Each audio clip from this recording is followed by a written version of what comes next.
কাল বান্ধবীর সাথে দেখা করে ফেরার সময় হঠাৎই রাস্তার পাশে চোখ পড়লো এত সুন্দর লাল ল্যান্টানাটার উপর।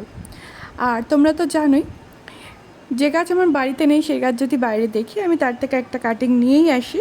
আর এটা যেহেতু রোড সাইডে ছিল তাই এটা মানে চুরির পর্যায়ে পড়ে না, জাস্ট একটা কাটিং নিয়ে চলে এলাম। আর যেহেতু ল্যান্টানা শুনেছি অন্য গাছের ক্ষতি করে, তাই অন্য টবে না বসিয়ে এর সন্ধ্যাবেলাতেই বসিয়ে দিয়েছিলাম। জাস্ট আড়াআড়িভাবে তলার দিকটা একটু কেটে নিয়েছিলাম 45 ডিগ্রি অ্যাঙ্গেল করে, তারপরে একটু রুট হরমোন লাগিয়ে নিয়েছিলাম।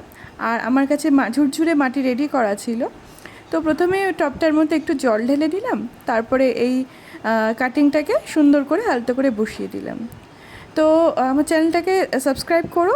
আমার চ্যানেলে মানে এই গাছটায় ফুল এলে অবশ্যই আমি নতুন ভিডিও আপলোড করে তোমাদেরকে দেখাবো। সবাই ভালো থেকো, বাই।